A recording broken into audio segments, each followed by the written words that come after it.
Hello and welcome back to the channel everyone. Almost Russia और Ukraine की war को अब 8 दिन और उससे ज़्यादा हो चुके हैं। Everywhere in news channel you have the live telecast. हम देख रहे हैं कि किस तरह से रशिया ने यूक्रेन को इन्वेड किया, किस तरह से वहाँ पर वॉर जारी है। Nobody supports war, but we need to understand what are the causes and political theories behind two nations going into war. आज जिस पॉलिटिकल थियरी को और रशिया यूक्रेन के कॉन्फ्लिक्ट को जिस थियरी के थ्रू हम समझने की कोशिश करेंगे, that is given by Hans Morgenthau in his famous work politics amongst nation. Politics amongst nation को समझने के लिए सबसे इंपॉर्टेंट बात जो हैंस मॉर्जेनथाउ कहते हैं वो ये है कि ultimately everything boils down to power, और हर गुजरती हुई जनरेशन अपने साथ न्यू आइडियाज लेकर आती है ताकि किस तरह इस वॉर का अल्टरनेटिव पेश किया जाए। वो कहते हैं कि the basic reason comes down ultimately in geopolitics as well as the power centres and the big super powers comes down or boils down to the biopsychological nature of a human being। एक इंसान के ऊपर सारी चीज़ें focus down हो जाती हैं। Humans के अंदर की जो इनहेरेंट अर्ज होती है to live, to propagate and to dominate, ये वो रीजंस हैं जो अल्टीमेटली बड़े बड़े जियोपॉलिटिक्स और पावर्स को डिफाइन करती हैं और कंट्रीज के अंदर के रिलेशनशिप्स को अल्टर करती रहती हैं। रशिया और यूक्रेन के कॉन्फ्लिक्ट को लोग एक इंपॉर्टेंट एंगल से देख रहे हैं, that is the angle of morality. One of the important aspect that he deals in his political theory is the relationship between power and morality. Morality का एंगल हर geopolitical या international scenario में बहुत important होता है, लेकिन मॉर्जेनथाउ कहते हैं कि you have to filter it through concrete circumstances of the time and place. इसके बिना अगर मोरालिटी की हम बात करेंगे इट बिकम्स फ्यूटाइल। जैसे कि रशिया और यूक्रेन के कॉन्फ्लिक्ट में कहा जा रहा है, many view Russia as an aggressor, immoral, equating Putin to Hitler, and many believe that the Ukrainian government and Zelensky is somebody who is personifying great resistance and resilience. लेकिन geopolitics में चीज़ें इतनी simple नहीं होती हैं। मॉर्जेनथाउ लिखते हैं कि एक मॉरल स्टैंड तभी इंपॉर्टेंट होता है या ज़रूरी होता है जब तक आपको ये समझ ना आए कि आपका ये मॉरल स्टैंड कितना कॉन्क्रीट है। जैसे हम पास्ट की यूक्रेनियन गवर्नमेंट्स को देखें और आज की यूक्रेनियन गवर्नमेंट को देखें तो पास्ट में भी या तो प्रो रशियन गवर्नमेंट रही है जिसको कि पब्लिक ने उखाड़ कर फेंका, उसके बाद पावर शिफ्ट हुआ और ज़ेलेंस्की आए। यूक्रेन जहां पर प्लेस्ड है, we need to understand the geopolitics and the geography of Ukraine. Ukraine is between Russia and Europe. East में उसके रशिया है और वेस्ट में उसके यूरोप है। रशिया की पॉपुलेशन भी हर एतबार से डिवाइडेड है। उसका जो ईस्टर्न पार्ट है जो कि रशिया से लगा हुआ है वो कल्चरली रशिया से बहुत मिलता जुलता है और वो पुराने यूएसएसआर का पार्ट था, और कल्चरली उसका eastern part is more aligned with Russia. वहाँ के लोग रशियन बोलते हैं, प्रो रशियन पॉलिटिक्स को लाइक करते हैं और रशिया के लिए उनके पास सिंपैथी है।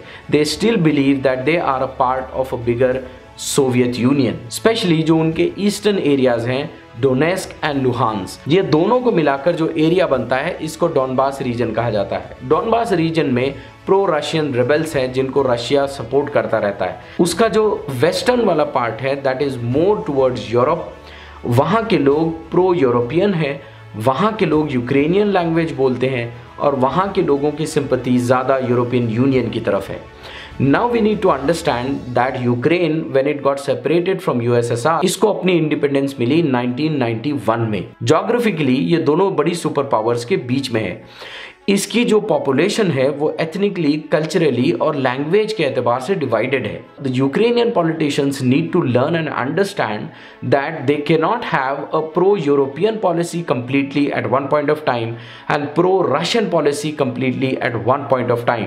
दे have to strike a balance, और यही मॉर्जेनथाउ अपनी इस पावर और मॉरल वाले कॉन्सेप्ट में लिखते हैं। वो ये लिखते हैं आपके मॉरली राइट होने का, आपके स्टेट्समैन के या आपके लीडर के, प्रेसिडेंट के मॉरली राइट होने का क्या मतलब रह जाएगा कि उसके मॉरली राइट होने की वजह से आपका नेशन, आपकी कंट्री सारी लेजिटिमेसी खो दे, सारा पावर खो दे, सारी इंटरनेशनल स्टैंडिंग खो दे और यही हुआ ज़ेलेंस्की के साथ और यूक्रेन के साथ। One time Ukraine had a very pro Russian government और पब्लिक ने वो प्रो रशियन प्रेसिडेंट को निकाल बाहर किया। उसके बाद इलेक्शंस हुए और फिर हम देखते हैं कि बाद में ज़ेलेंस्की पावर में आए। ये बहुत ज़्यादा प्रो यूरोपियन है या प्रो नेटो है।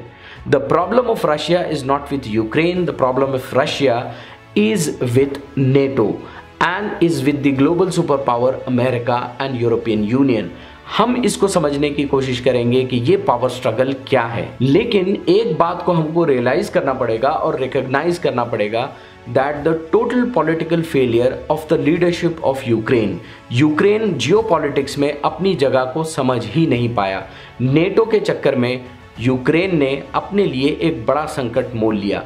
Ukraine today has a very moral stand, लेकिन यूक्रेन के पॉलिटिशियन और यूक्रेन को ये समझना चाहिए कि 2003 में यही वो यूक्रेन था जिसने यूनाइटेड स्टेट्स को बैक किया था, थाउजेंड्स ऑफ अपनी मिलिट्री और ट्रूप्स भेजी थी इराक के इन्वेजन के लिए।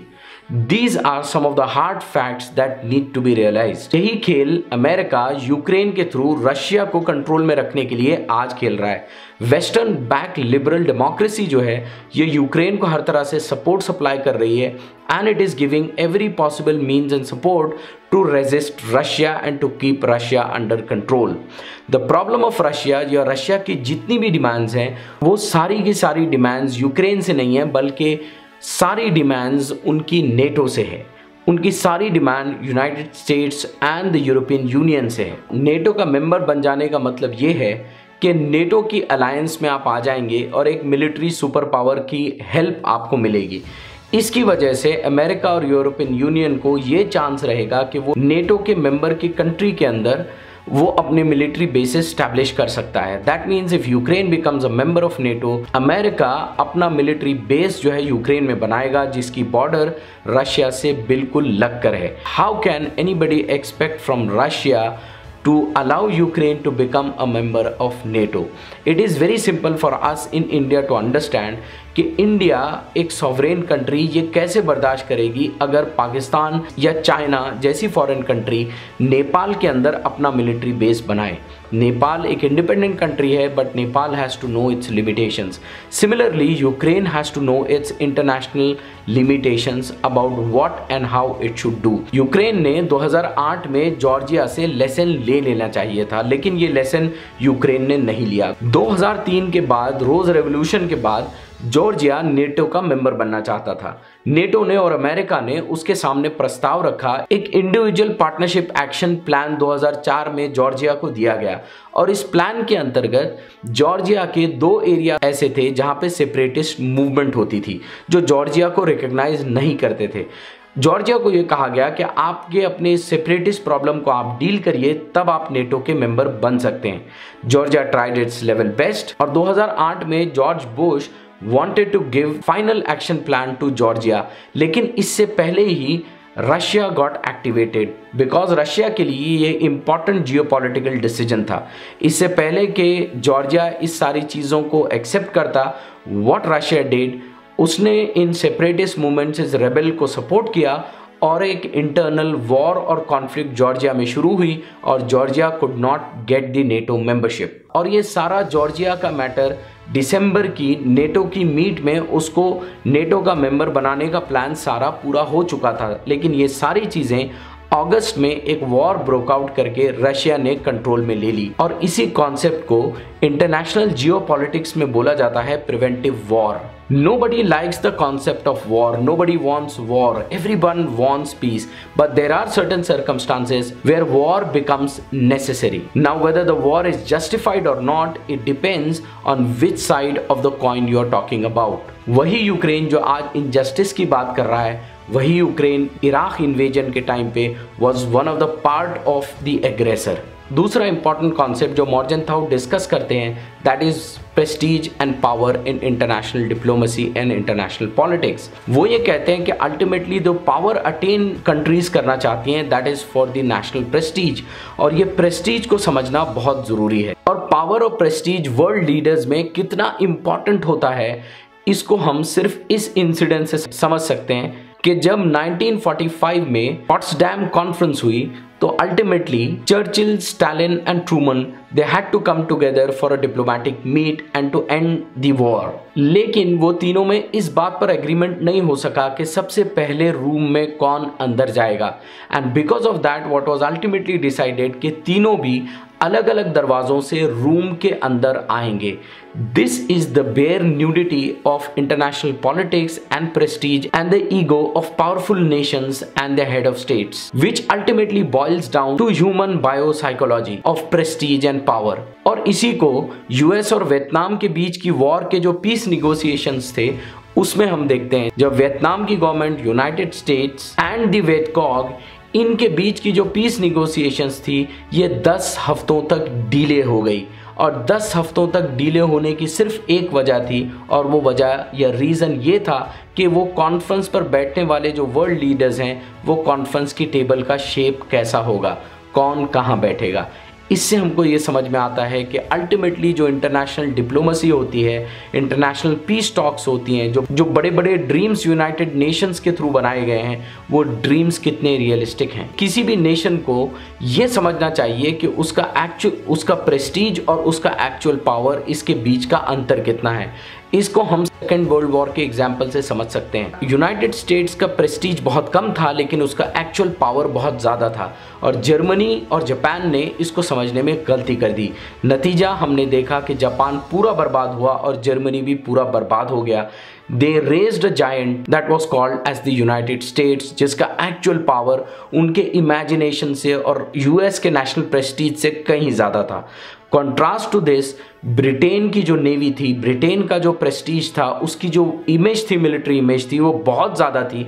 और इसी इमेज के चलते हिटलर ने जर्मनी को इन्वेड नहीं किया या उससे टक्कर नहीं ली या वो इन्वेजन डिले हुआ। That was because the Prestige was high, लेकिन एक्चुअली जो ब्रिटेन की पावर थी वो लेस थी, कम थी। नेक्स्ट आइडिया जो ऑथर डिस्कस करते हैं अपनी पॉलिटिकल थियोरी में, that is ideology and power. वो ये कहते हैं कि आइडियोलॉजी एक बहुत इंपॉर्टेंट रोल प्ले करती है to mask the real and the hidden meanings. People mask them with quote quotations. लोग ये कहते हैं इंटरनेशनल पॉलिटिक्स में कि यहाँ हम डेमोक्रेसी लाना चाहते हैं, यहाँ के इस नेशन को हम आज़ाद कराना चाहते हैं, यहाँ का ये जो अनजस्ट रूलर है, यहाँ का ये जो डिक्टेटर है, यहाँ का ये जो बहुत बड़ा हिटलर है, इसको हम निकालना चाहते हैं। और आज भी ये मीडिया में जो नैरेटिव है against Putin, it is in a same light. We need to understand that the same narrative was run for Saddam Hussein of Iraq, was run for the different dictators that were toppled by the United States and its backed allies. Hitler ने भी यही किया। Hitler ने जब Czechoslovakia पर हमला किया, उसने जो जस्टिफिकेशन दिया उसके लिए, उसने कहा कि हम चेकोस्लोवाकिया के जर्मन स्पीकिंग जो नाजीज़ हैं, जो उनकी इनरेंट पॉपुलेशन है, उनको कल्चरली बचाना चाहते हैं, उनको हम सेव करना चाहते हैं, उनके हम मसीहा बनकर जाना चाहते हैं। उसने अपने पावर ग्रैबिंग एजेंडा को छुपाए रखा कि वो यूरोप को पावरफुली मिलिट्री के जरिए डोमिनेट करना चाहता है। और यही हुआ व्लादिमीर पुतिन के साथ भी, जब पुतिन ने क्राइमिया पर कब्जा किया। ईस्टर्न यूक्रेन के जो पार्ट हैं, डोनबास जो रीजन है, उसने कहा कि यहाँ की जो रशियन स्पीकिंग पॉपुलेशन है, इनके कल्चर को हम बचाना चाहते हैं, इनकी एथनिसिटी को हम बचाना चाहते हैं। And he undertook Crimea under the guise of saving these people. Ultimately finally to end this discussion, हमको ये बात समझनी चाहिए कि militarism is not a solution, keep on fighting wars is not a solution. Ultimately, diplomacy will take its role. Diplomacy is the one that is required. This is the one ingredient. If it is present in the national conscience and in the national agenda, this will give the highest leverage to any nation to become a superpower. 19th century में यही हुआ Balkan reason में। Balkan reason में दो बड़ी super power लड़ रही थी, ब्रिटेन और रशिया। और ये बड़ी सुपर पावर्स की लड़ाई में पूरे बाल्कन्स तबाह कर दिए गए। बट अल्टीमेटली व्हाट वन और what prevented the war was diplomacy that ultimately ended, but it was the ultimate power grab that needed to be achieved that was achieved. आज भी रशिया यूक्रेन वॉर में हमको moral stand से ज़्यादा realistic stand लेना चाहिए और ये समझना चाहिए कि इंटरनेशनल पॉलिटिक्स पावर का और डिप्लोमेसी का एक मिला जुला रूप होता है, एक इंटीग्रेटेड कॉन्ग्लोमरेट होता है। इंटरनेशनल ट्रेड इससे जुड़ा होता है, रूल्स इससे जुड़े होते हैं, आइडेंटिटी ऑफ अ नेशन इससे जुड़ी होती है, इट्स मिलिट्री एक्सपांशन इससे जुड़ा हुआ होता है। There are lot of factors that come into play. और यही कुछ आज यूक्रेन और रशिया के वॉर के बीच में शुरू है। And this is was Hans Morgenthau हमको बताते हैं अपनी political theory of politics amongst nation में। होप कि आपको हमारा ये एपिसोड पसंद आया होगा। होप कि आपको हमारी पॉलिटिकल सीरीज पसंद आ रही होगी। तो do share our channel with your friends and family. अगर आपको ये चैनल पसंद आया है तो इसको सब्सक्राइब करें, नोटिफिकेशन का बेल आइकॉन दबाएं so that you are notified whenever we come up with a new video. तो hope to see you soon with the next video. Till then, thank you very much.